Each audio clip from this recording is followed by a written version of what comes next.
Okay, we're going to call the, hold on. Okay, we're live streamed. Yep. We're going to call the meeting of the Social Services Committee to order. Majority or Deputy Majority Counsel, could you please call the roll? Sure, Mr. Chairman. Mr. Fine, Here. Camisso, Here. Brewski, Here. Berry, Smith. Is Mr. Smith still here? Yeah, I'm here. I'm sorry. Okay, that's all right. Lockhart, Here. McLaughlin, Pearlie, Here. and Simpson. 6 present, Mr. Chairman. Thank you. Okay, so first item business, previous business, number 1, approving previous meeting minutes. Is there a motion? Motion. Brewski, Ms. Lockhart, second. All in favor? Aye. Aye. Opposed? Passed unanimous. Okay, so I'm going to make a motion to group numbers 2 through 4. Is there a second? Second. Ms. Lockhart, second. All in favor of grouping?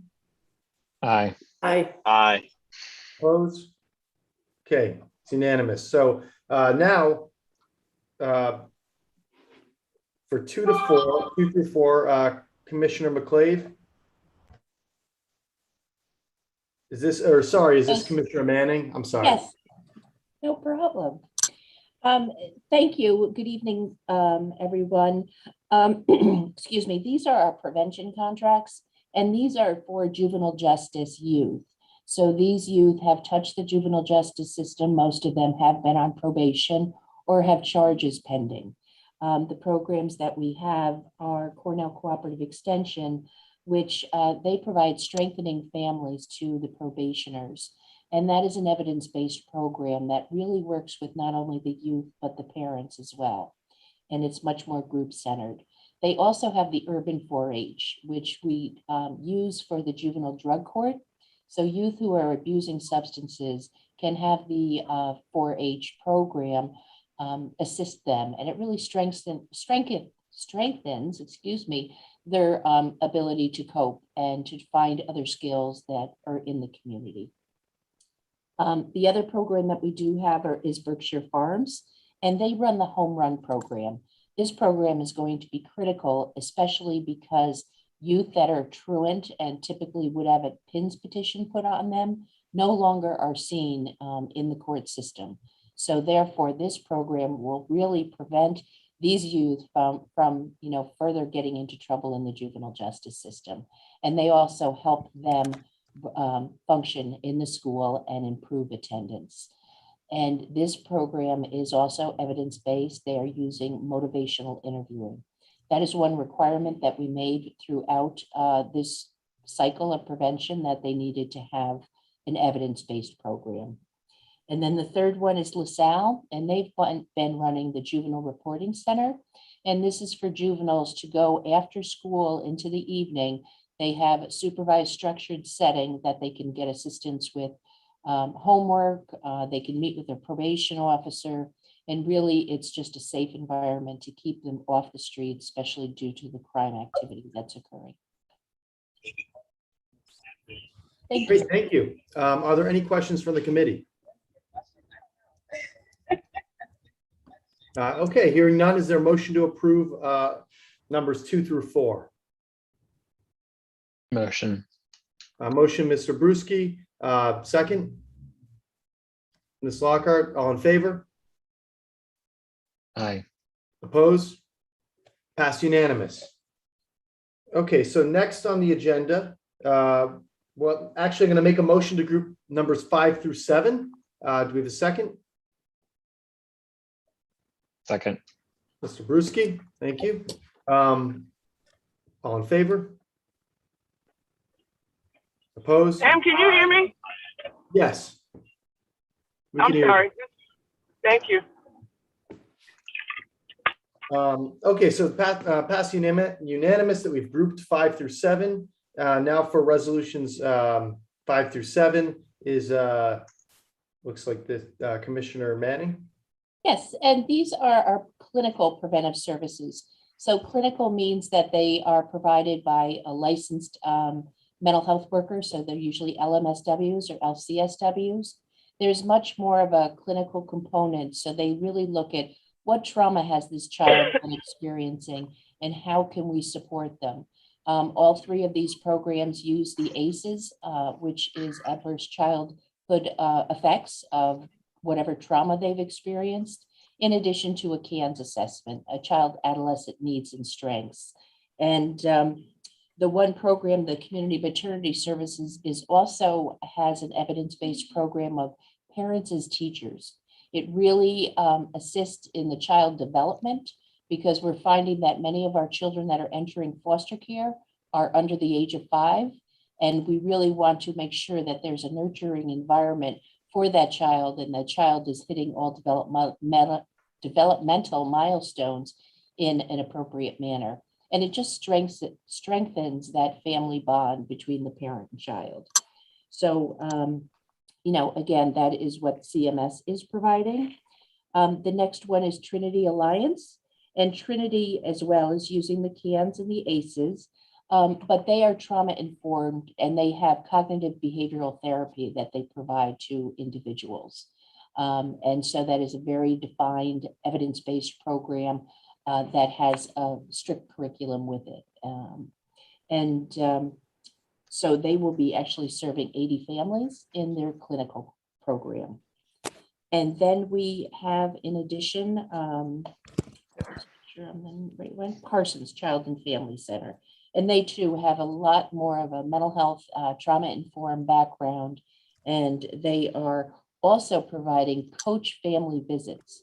And this coach family visits is really for children that are in foster care. And when they have visits with their parents, they'll have clinicians there coaching the parent so we can make reunification happen sooner rather than later. Thank you. And are there any questions from the committee? Okay, do we have a motion to approve? So moved. Ms. McLaughlin, second.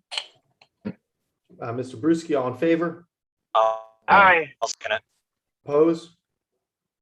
Okay, 5 through 7 are approved unanimously. On the agenda is number 8, authorizing an agreement with St. Anne Institute regarding the provision of specialty prevention services for victims of sexual abuse. Commissioner Manning. Okay. These next, because there's a few specialties, St. Anne's has the juvenile sex offender program. Oh, this is the sex abuse, excuse me. So the sex abuse program, again, is preventing foster care for those children who have been either victims of sexual abuse, or they have the JSO program, they are actually perpetrators. Both programs are using cognitive behavioral therapy and ACEs, and they will be in the the prevention specialty program will be serving 20 families in Albany County. Thank you. And I see that Mr. Purley has a question. I did, Mr. Chairman, but it doesn't relate to any specific agenda item. So, but I did want to ask a general question of the commissioner before she departs. So if I could hold until she concludes the agenda items. Okay, I'll make sure. Yeah, once we finish up the agenda items, I'll come back to you. Are there any questions specifically about number 8? Okay, hearing none. Is there a motion to approve? I'll make a motion, Mr. Chairman. Is there a second? Second. Motion. Second, all in favor? Aye. Oppose? Passed unanimous. Okay, number 9, authorizing an agreement with St. Anne Institute regarding the provision of specialty prevention services for juvenile sex offenders. Yes, and this is what I was speaking of, the juvenile sex offender program, or what we call JSO. And these are for juveniles who have been offended, sexually offended. And we're serving children ages 10 to 18 who have engaged in sexually inappropriate behaviors or really aggressive behaviors and abusive behaviors. And again, the goal of this program is to prevent the child from going into foster care and to manage the behaviors in the community. They work closely with family members so there can be optimal safety planning that is occurring in the home so the abuse does not continue to occur. Thank you. Ms. Lockhart? Thank you, Chairman. Good evening, Mr. Commissioner. I just wanted to ask you, do you have any numbers on, well, first question is, how long do you follow these children, the offenders, once they finish treatment in the sexual offender program? It would be dependent. If they had an open CPS case, we would be monitoring until that CPS case is concluded. Or if they were charged with a crime, they would be in our adolescent services unit and they would be monitored through them. Okay. But long-term, a longitudinal study, we don't have that type of a data. Okay. So you don't really have any data on reoffending or? Oh, St. Anne's, yes, they would have, like, if there was during that course of the period of time, yes, Yeah. we would have data related to, did they offend again? Can you share any of that with us? Do you have any of those? I don't have it right now, but yes, we could look into that. So what would you Because I want to know the look at? programs, I'm sorry, go ahead.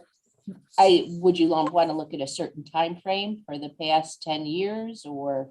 Yeah, I know has it been that long? And I remember when it started, when this program started, it's got to be longer than that ago. I think it is probably I'm closer showing to my 20. age. But it's a good program. I just like to see some of the data on the success of it in terms of recidivism. I will get that to you. Thank you. Thank you, Commissioner. Are there any other questions from the committee? We have a motion to approve. Move. Mr. Cleary, and I saw a second from Ms. Lockhart. All in favor? Aye. Opposed? Passed Thank you. unanimously. Number 10, authorizing an agreement with Berkshire Farm Center and Associates. Okay. Mr. Chairman, did you want a group? Yes, I actually did. I'm going to make a motion. Thank you. Thank you, Majority Council. I'd like to make a motion to group items 10 through 12. So we have a second. Second. Second, Mr. Bruschi. All in favor? Aye. Opposed? Passed unanimous. 10 through 12 are now grouped. And so for items 10 through 12, Commissioner Manning. Thank you. We were looking for legislative approval to go into the Berkshire contract for Focus on the Futures. This program has been operating for the past 3 years here in Albany County and really has been very successful for those youth who really are thinking of dropping out of school or have dropped out of school. They assist with really educational needs as well as workforce development. So these youth are becoming much more productive individuals in the community, and some have not dropped out of school. So those are all very good signs. This is not an evidence-based program at this point in time. I think in the future it will be, but it's approved by the New York State Education Department and it's certified through them. And they too, Berkshire is using the CANS assessment, the ACEs score to really look at the trauma-informed care of these youth. St. Catherine's is presenting a specialty, and this is the parent care program. This is an intensive in-home program for parents with developmental disabilities or mental health related issues. They're there on a daily, well, pretty much at least 2 to 3 times a week, but really assisting with the hard skills that a parent needs, such as cleaning the house. How do you manage, doing the laundry? They're really hands-on things when people are so stressed and overwhelmed, they can't function. I can say that this program is always filled. They are using motivational interviewing. They too are using the coach family visits that I spoke of, and the ACEs score, and using trauma-informed care. And lastly is a similar program as well, a specialty program from CMS, Community Maternity Services. They are providing a specialty service for parents with developmental and mental health issues. So very similar to St. Catherine's, but the slots that they have really are full all the time and really meet the needs of our community. I was just looking, St. Catherine's has 20 slots and CMS has 10. So we overall have 30 slots in Albany County for parents struggling with mental health or developmental disabilities. Thank you. Thank you, Commissioner. And are there any questions? We have a motion to approve. Motion. Motion, Mr. Bruschi, second. Mr. Lockhart, all in favor? Aye. Opposed? Passed unanimous. Okay, number 13, authorizing an agreement with Cayuga Centers regarding the provision of clinical prevention services with community and recreational supports. Thank you. We'd like legislative authorization to provide this clinical prevention program through Cayuga Center. It's called Intensive Family Support Program. And this program is new. I should say the target population is new.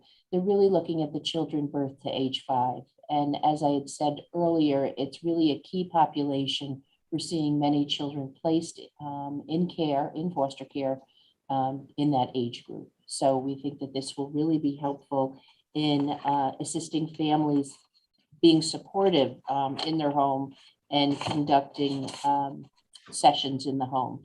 They're using a trauma systems therapy as well as a home builders model. Both of those are evidence-based programs that are being used. Actually, the home builders model went back to 1978. So we do have a lot of data showing that this is a sound evidence-based program. Thank you, Commissioner. And are there any questions from the committee? Is there a motion to approve? Motion. Bruschi, second. Second. Rockland, all in favor? Aye. Aye. Opposed? That's unanimous. Okay, on to number 14, authorizing an agreement with St. Catherine Center for Children regarding clinical prevention services with community and recreational supports, Knox Westerlo Connections Program. Thank you. Yes, the Knox Westerlo Connections Program has been in existence for several years. We know the Hilltowns communities is an underserved area. So this program really has been helpful to bring in clinical supports for children, but as well, they have an after-school component, which really assists with childcare as well as educational needs, that they can do their homework and be prepared for the next school day right after school. They do complete, St. Catherine's completes the ACEs, and they also provide cognitive behavioral therapy. And they're also using motivational interviewing. Those are their evidence-based practices. But they also, because the rural community is stricken with poverty, they're also focusing a great deal on social determinants of health. So, this is a very valued and needed program in the rural community. Thank you. Great. Are there any questions from the committee? Hearing none, is there a motion to approve? Yes. Yep, looks like there's a few motions. Second. Okay. I'll second it. Early. We had a few motions to approve, so I guess that counts as well. But all in favor? Aye. Aye. Aye. Okay, passed unanimous. Okay, now we're on to number 15, authorizing an agreement with Cayuga Centers regarding the provision of juvenile justice prevention services. Thank you. Yes, we would like to contract with Cayuga Center for the MST, the multi-systemic therapy. This is for the juvenile justice population, and I should note that probation has also partnered with Cayuga Center to provide the MST program for their juveniles on probation.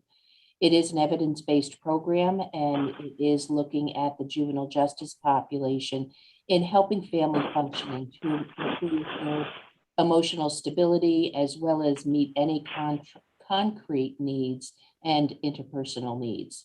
They're looking at providing this service to adolescents age 11 to 18, And the probation department will be looking at that age population, really the older youth, because they will be using Raise the Age funding to support this program. Thank you. And are there any questions from the committee? Do we have a motion to approve? Motion. Brisky, second. Mr. Purley, all in favor? Aye. Opposed? Pass unanimous. Okay, number 16, authorizing an agreement with Cayuga Centers regarding the provision of functional family therapy. Thank you. Yes, we would like to go into an agreement with Cayuga Center for FFT, Family Functional Therapy. And this program, MST, is much more that the youth is already engaged and involved in the juvenile justice system.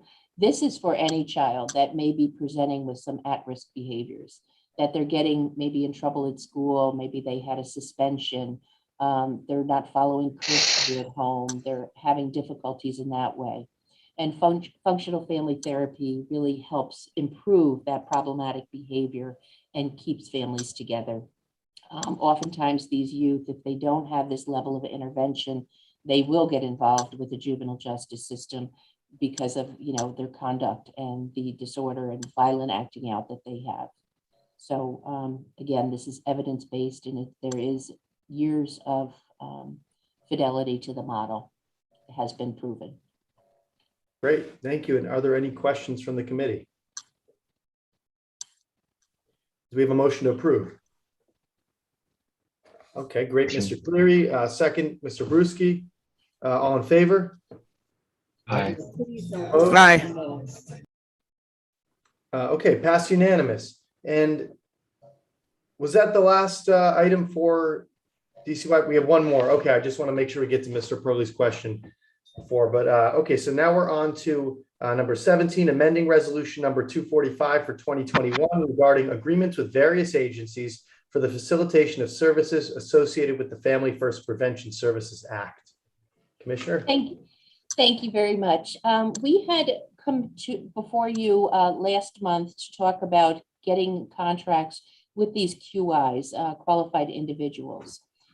At this point in time, with the implementation of Families First, when a child enters a residential placement, meaning a QRTP, qualified residential treatment placement, that they must have an assessment completed, indicating that that child meets that level of care.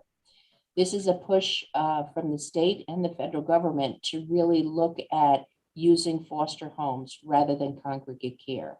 And there has to be justifiable reasons that that child needs that higher level of care and can't be maintained in a community and a home-based setting. So we wanted to contract with all of these agencies and was under the impression from the Office of Children and Family Services that this would be paid fully by Medicaid.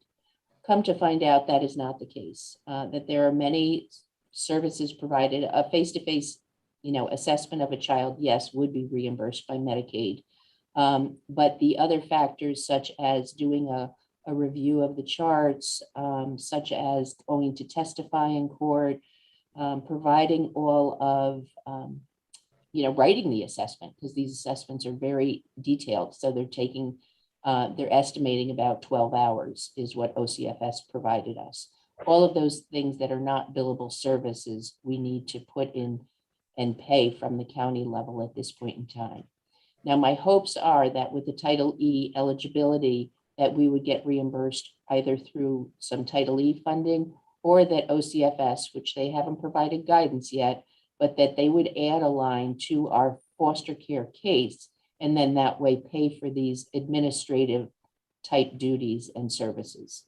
So it's still out. I'll probably have to come back to you to clarify how we're going to be paying for it. But this started as of September 29th, and we already have QIs out, needing service, I should say, the children needing service. So what we've also done is our children's mental health clinic. 2 of my clinicians have been trained as a QI and have been certified by OCFS. So if we can do these internally, that would be great. But I'm concerned that, like, for example, today, we had a family of 4 that may be coming into care. So that, there would be 4 QIs that would need to be done if we can't get a lower level of care. So that's why we want to proceed with this resolution. That way, I only have 2 clinicians, and these, are very intensive, and we need to hit these timelines in order to get the Title IV-E eligibility and funding. Okay, thank you. And are there any questions from the committee? Okay, do we have a motion to approve? Motion. Mr. Bruschi, second. Mr. Purley, all in favor? Aye. Opposed? Aye. Passed unanimous. And I believe that was the last item for Commissioner Manning. So I just want to go back to Mr. Purley. And you had a question? Yes, thank you, Mr. Chairman, and I'm cognizant of our time, so I'll try to be brief. But Commissioner, I did have the opportunity to review the regulations, implementing regulations that the state prepared in response to the Family First federal legislation. And I was struck by several differences, particularly in the emphasis placed on kinship care between the feds and the state. And I'm wondering if you could fill me in on comparing the scope in 2 areas in particular. First, the comparison of the scope of the background checks that are done on kinship providers compared to community-based licensed providers, and also compare the sort of the scope, the depth and the duration of training that is provided to kinship providers compared to the traditional licensed foster parents that receive the MAP training. Would you like me to write this up for you? That would be great. Okay. That would be awesome if that's easier. Or So what- the first one, the scope and the background checks for both kin and foster homes. Yes.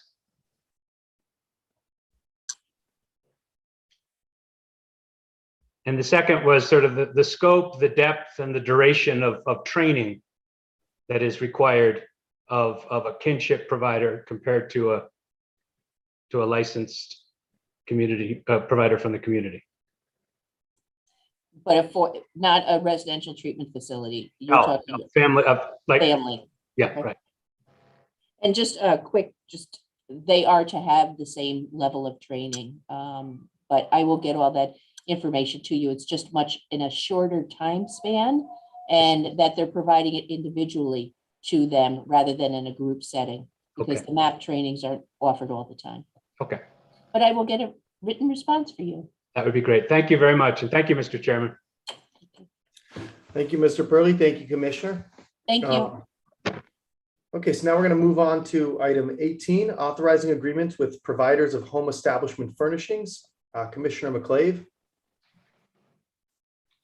Yep, good evening. We're looking for authorization to enter into agreements with 4 businesses that are willing to accept our vouchers for furniture and home establishment items. So this is, we contract with all willing and able vendors for this, and we have 4 vendors that we're now engaged with. It's up to $200,000 for the year, and a mix of federal 57%, state 14%, and county 29% reimbursement for this. Thank you. And are there any questions from the committee? Hearing none, do we have a motion to approve? Motion. Mr. Bruschi, second. I'll second it. Mr. Smith, all in favor? Aye. Opposed? Passed unanimous. Okay, number 19, authorizing agreements regarding the Emergency Rental Assistance Program and amending the 2021 Department of Social Services budget.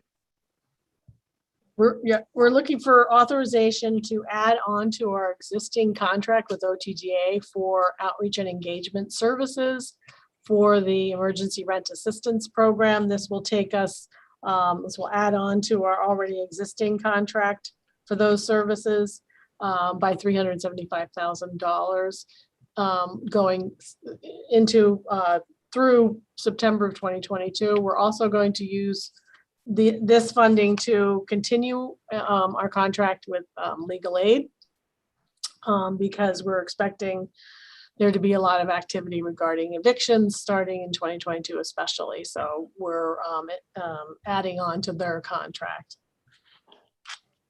Great, and I think this is definitely something that is of interest to everyone. Is this, so this $375,000, is this all going towards the outreach and assistance portion of it, or is this going towards, or is this money, this is not the funds that actually goes to the landlords and tenants, right? Right, this is just for the outreach and engagement services. There's funding that is available for direct payment to landlords that the state is managing. And that's for Albany County, it's a minimum of $16 million. Great. Yeah. Thank you. And I'm just wondering, what's the, how's the response been so far? Have legal aid society and have you been assisting a lot of people? And I think right now Albany County has 3,600 people who have completed their applications and are determined eligible. The payments haven't all been made for those people yet. So we're compared to other counties of our size, we've really engaged and enrolled quite a few people. New York State has now said that they have enough applications for all the money that they have. So, but we're going to continue to enroll people because they're hoping to get additional federal funding that was not expended by other states. So they believe that they will be getting some more funding. And so we're just going to keep having more people in the queue. And then there's also 2 additional state funded programs. One is for tenants who are between 80% and 120% of area median income. They weren't previously eligible. They will be eligible through that state program. So we'll be enrolling those people and doing outreach to that category of folks. And also there's a landlord program of $125 million that the New York State established, which will be for landlords whose tenants have left the property and they have back rent to be paid. So we're where we can, and we're doing some outreach on that and helping landlords if they need it for that program. Great, and that's encouraging that we're getting the money out there and getting people signed up from a statewide perspective, because I remember there was a point when there were news articles that we were on pace to not actually to not get the money out and potentially be one of those states that would have to give back the money. So I'm glad things have turned around. Yeah, they really have. Yeah. Are there any other questions from the committee? Yeah, Mr. Brown? Commissioner, is that that 300 and whatever $1,000 expense, is that reimbursed by federal or state, or is that all county? No, it's 100% federal. Oh, okay. It's 100% federal funding coming through OTDA to us. Great. And are there any other questions? Okay, is there a motion to approve? Motion. I'll make that motion. Mr. Bruschi, second. Mr. Cleary, all in favor? Aye. Passed unanimous. Okay, number 20, authorizing an agreement with Equinox Incorporated regarding non-residential domestic violence services. Yes, we're looking for authorization to renew a contract with Equinox for their non-shelter services, which includes their hotline, their information referral services, their assessment services, and an additional small grant to target 25 TANF clients with intensive case management and safety plan development and increased support services to those clients. And this is $173,877. It's 100% federal funding that comes through OCFS to Albany County. Thank you. And are there any questions from the committee? Mr. Cleary, do you have a question? I'd make a motion for, Motion to approve. Is there a second? Second.